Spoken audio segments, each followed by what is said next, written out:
Hola, continuando con las clases, ahora vamos a desarrollar el eje temático número 5, tomografía computada craneal.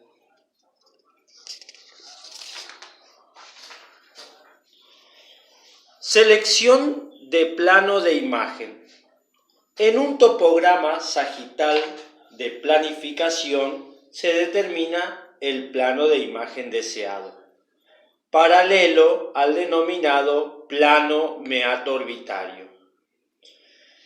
La base del cráneo se proyecta con capas más finas de 2 o 3 milímetros para reducir los artefactos óseos producidos por los peñascos, y las capas situadas por encima del peñasco con un grosor mayor a 5 milímetros. ¿Qué queremos decir con esto? Un topograma, esto es un topograma que corresponde a una radiografía digital de perfil de la región del cráneo. Esto es un topograma, ¿sí? La selección del plano de imagen, nosotros lo vamos a tener en cuenta a través de la línea meato-orbitario. La línea meato-orbitario es un segmento que separa al cerebro o a la cabeza en una región superior e inferior. Esa línea pasa por la comisura palpebral externa, continúa por los conductos auditivos externos. Esa es la línea meato-orbitario. Entonces, trazando un plano de imagen paralelo al plano de meato-orbitario, ¿sí? Los primeros cortes son de 2 o 3 milímetros, que corresponden a la base del cráneo. ¿Para qué realizamos esto? Para que los huesos del peñasco no nos sumen imagen sobre la fosa posterior. El resto del cráneo con 5 milímetros. Cuando decimos el resto del cráneo, se refiere a los cortes por encima del tentorio, ¿sí? Por el resto de la calota de 5 milímetros. En general, las imágenes se documentan desde una visión caudal, de modo que el ventrículo lateral izquierdo aparece a la derecha de la imagen y viceversa. Esto es lo que hablamos, una imagen, por ejemplo, de los ventrículos laterales, donde nosotros vemos el ventrículo lateral derecho, ¿sí? a la izquierda de la imagen. Lectura sistemática de la imagen. Naturalmente, cada explorador puede adaptar la secuencia de lectura a su libre albedrío. Sin embargo, una lectura sistemática ayuda a cometer menos errores. Al principio hay que prestar especial atención a la amplitud de los espacios internos y externos del líquido cefalorraquídeo para reconocer enseguida cualquier lesión expansiva. Entonces, al principio, al visualizar imágenes, nosotros tenemos que ir pasando secuencialmente todas las imágenes obtenidas. Pero en tanto, primero prestar atención a los espacios internos y externos del líquido cefalorraquídeo. Los espacios internos son todo aquello que ocupa por donde circula el líquido cefalorraquídeo, y los espacios externos, ¿sí? La corteza del cerebro. Eso sería espacios internos, espacio externo. ¿Sí? Entonces, al principio hay que prestar especial atención a la amplitud de los espacios internos y externos del líquido cefalorraquídeo. ¿Estamos de acuerdo? La diferencia de anchura, la diferente anchura del espacio subaracnoideo externo, la diferente anchura del espacio subaracnoideo nos habla de estos espacios. ¿sí? Estos espacios, mostrando estos espacios, nosotros podemos saber si el cerebro no sufre algún tipo de inflamación o de edema. También hay que tener en cuenta, en estos casos, en la visualización de anchura de los surcos, la edad del paciente. En los pacientes añosos, estos surcos se hacen más pronunciados. Hay también, en algunos casos, en ciertas patologías, como pacientes enolistas, los cuales tienen también pronunciados estos surcos. Lograr un buen contraste de límite entre la sustancia blanca y la sustancia gris.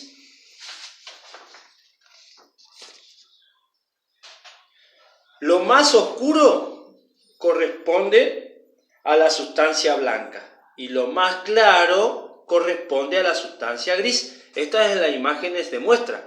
Pero aquí nosotros podemos, no sé si logra ver, es fotocopia, así que esto que es más oscuro es la sustancia blanca. Y esto que se ve más hiperdenso sería la sustancia gris. Esta valoración o esta diferencia de grises hace valorar mucho el cerebro propiamente dicho de cada paciente. Cuando se sospeche de una lesión patológica, el análisis de las estructuras vecinas evitará la interpretación errónea de zonas parciales de la misma. Es decir, si yo tengo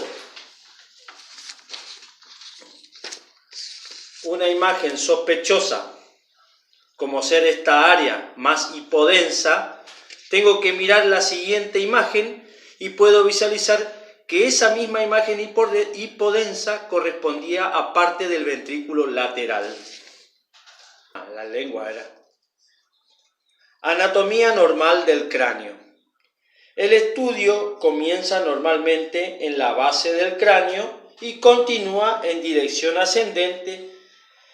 Todas las estructuras aparecen con inversión derecha e izquierda.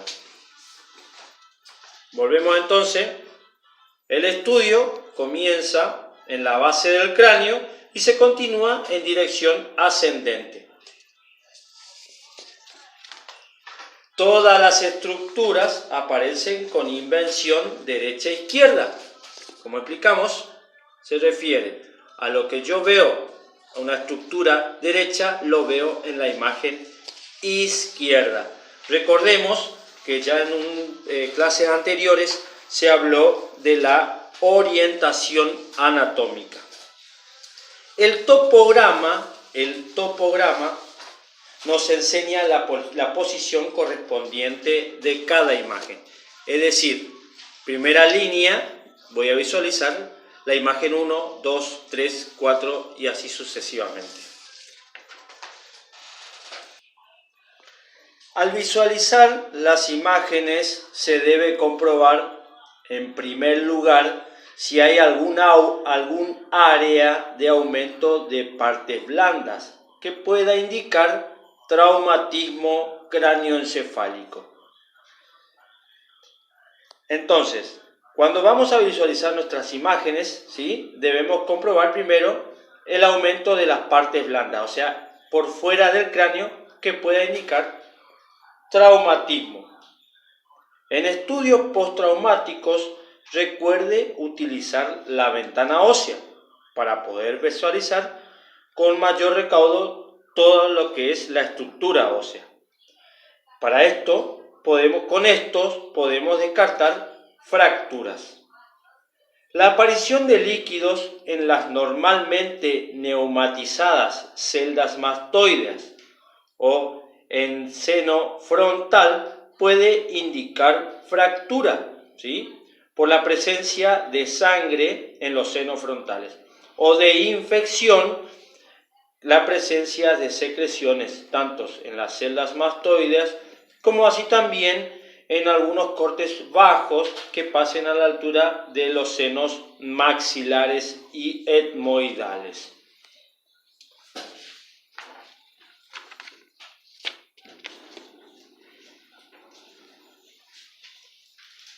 Los cortes cercanos a la base del cráneo,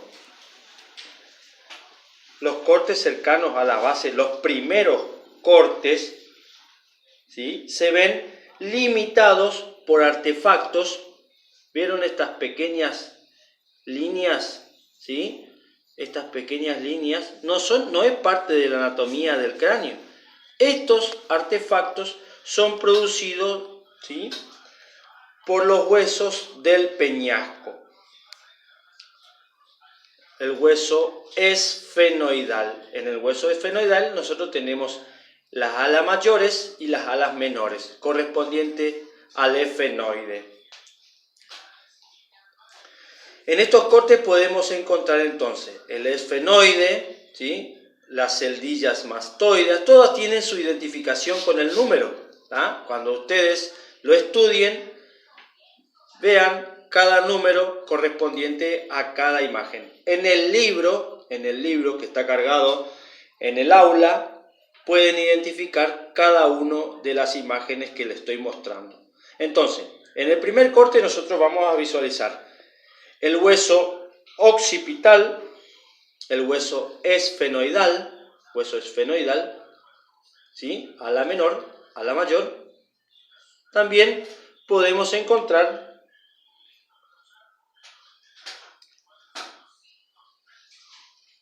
parte de la órbita, ¿sí? En otra imagen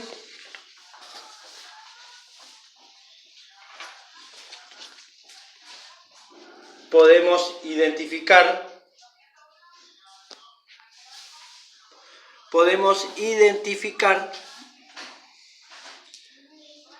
a lo que se llama el nervio olfatorio. Esto es importante tenerlo en cuenta al visualizar al nervio olfatorio, porque en algún traumatismo este nervio fracturado o comprimido por la fractura puede producir una patología de la cara o del resto del cráneo.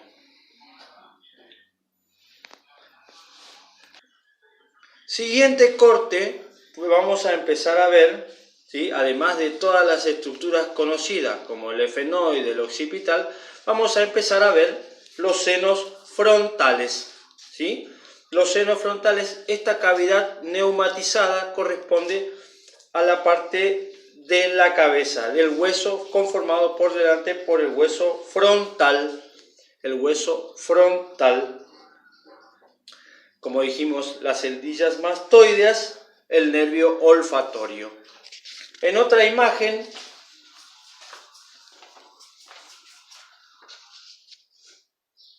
¿sí?, empezamos a ver, además de las estructuras ya nombradas, ¿sí?, vamos a empezar a ver el hueso frontal, ¿sí?, el hueso frontal y a su vez el hueso temporal. Estas estructuras van apareciendo a medida que van avanzando los cortes. En los siguientes cortes aparecen la apófisis cristagalli y las demás estructuras ya conocidas: el hueso occipital, el hueso esfenoidal, los lóbulos temporales, ¿sí?, la protuberancia, seno frontales, y ya podemos empezar a ver parte del lóbulo frontal.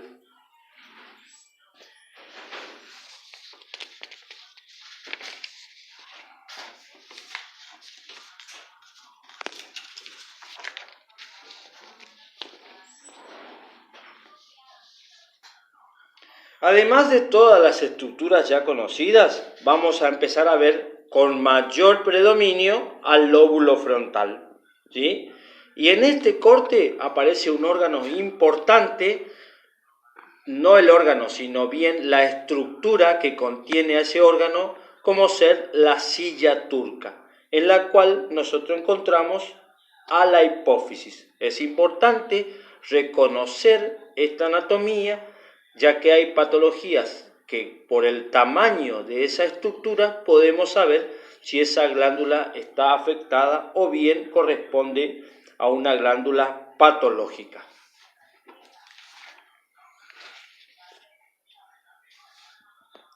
Además de todas las estructuras ya conocidas, observamos lo que se llama el cuarto ventrículo.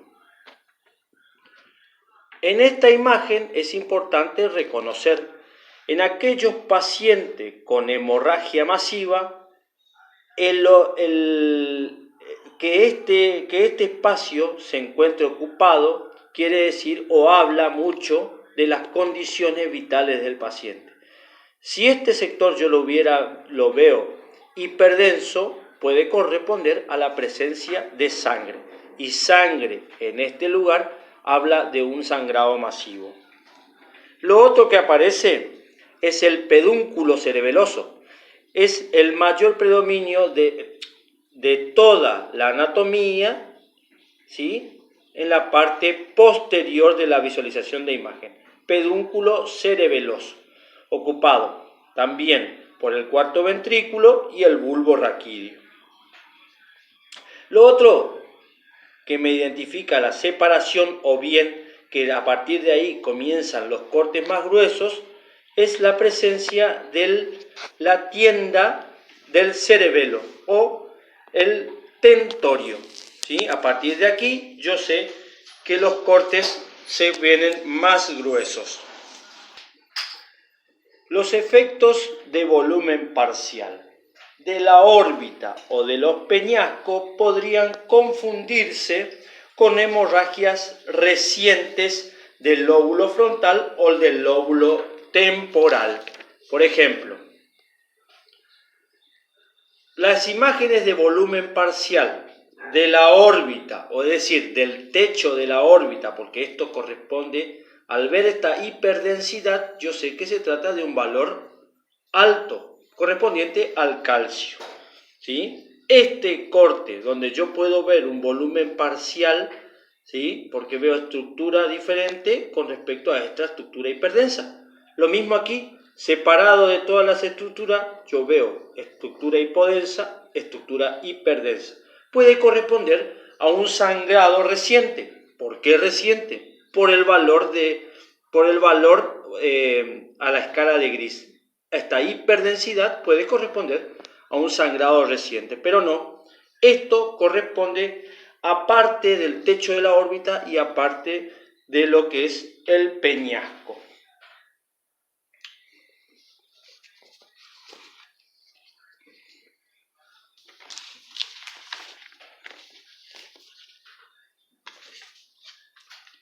Los cortes cercanos al hueso frontal, ¿sí?, los cortes cercanos al hueso frontal a menudo se ven hiperdensos, ¿sí?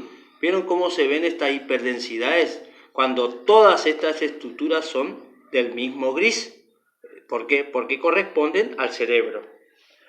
Esta estructura se ve hiperdenso en comparación con todo el parénquima cercano. Esto se debe a un efecto causado por este hueso en el endurecimiento del haz de radiación, que van pasando, ¿sí?, de lado a lado y van produciendo esta imagen hiperdensa.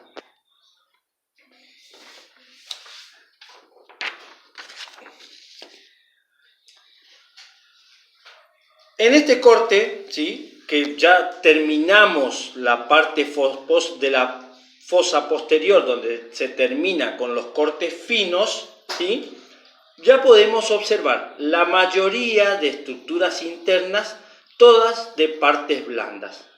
Como ya sabemos, hueso occipital, hueso temporal, hueso frontal. Estas son las estructuras óseas. En otra clase siguiente o más adelante le voy a mostrar las estructuras con la ventana correspondiente. Aquí yo le muestro estas imágenes como corresponden a las que se encuentran en el libro que ustedes tienen en el aula virtual, ¿sí? En estas imágenes nosotros podemos ver la cisura, aparecen estas imágenes, ¿sí?, estas imágenes hipodensa, correspondiente a la cisura lateral o cisura de Silvio o la cisura silviana.